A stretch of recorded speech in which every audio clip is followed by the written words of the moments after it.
Hey, it's Robert with you again, and in this episode, I want to clarify something that gets a little confusing with buyers in today's market, and it is the cost of a home versus the price of a home. By the end of the video, you'll have a much better understanding and be clear on this, so stay tuned to the end. Coming up with you right now.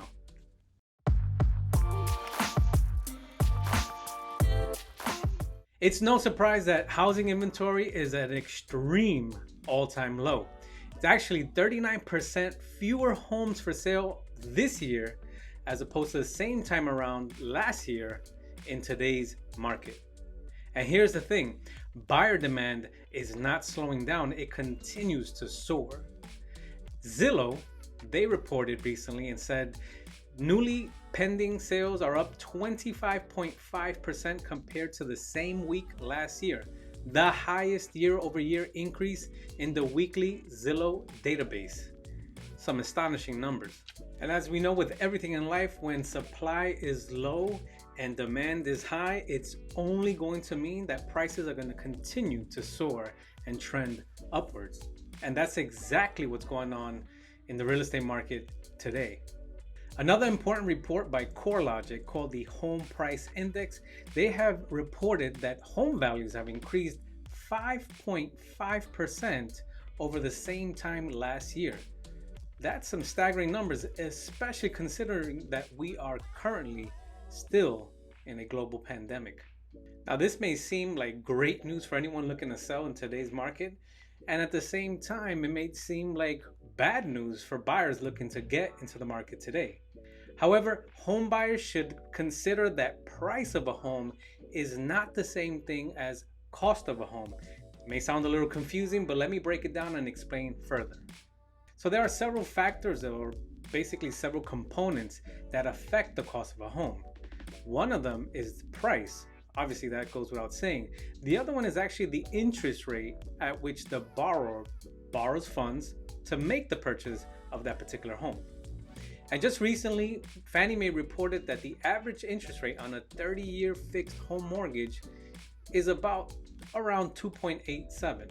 Now, if we compare that to around the same time last year, the average rate was actually 3.73%.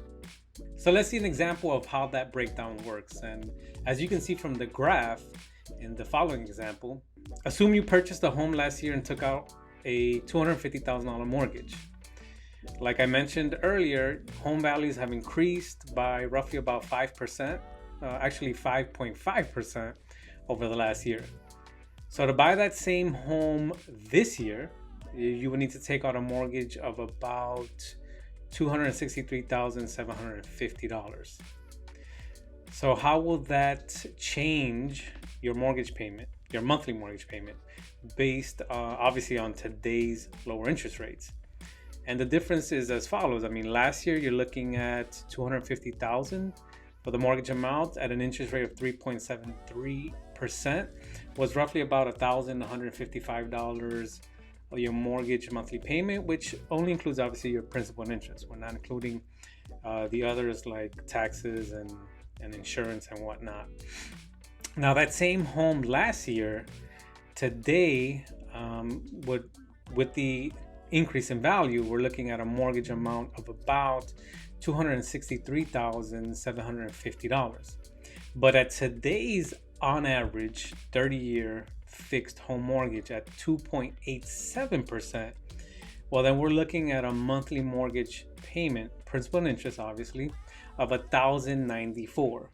So the difference in payment is about $61 a month. So that means you're saving about $61 a month, which adds up to about $732 per year, and about $21,960 over the life of the loan in savings.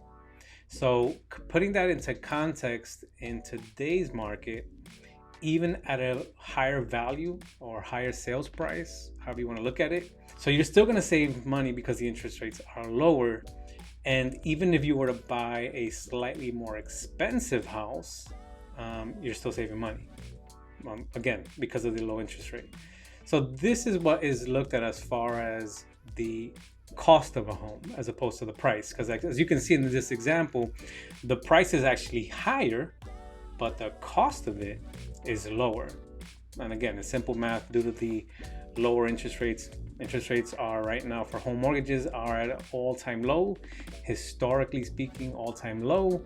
And the talks are that if you watch the industry insider news, which everyone has access to, the talks are that it will remain low, and it's going to remain low at least for the remainder of this year.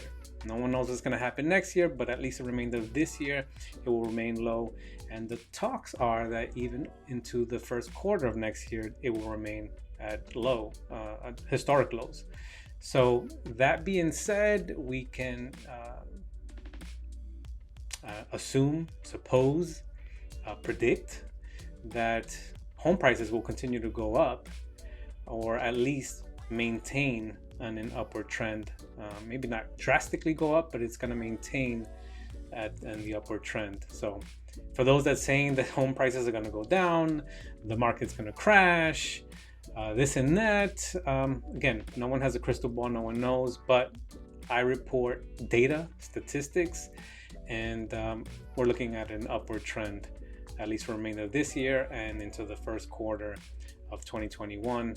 And we'll see. There's other economists that are predicting that we'll see an upward trend even throughout 2021. And through the entire year of 2021. So we'll see. But to wrap it up, at the end of the day, speak with a mortgage professional, speak with a real estate professional, get the data, and see at the end what your cost is going to be.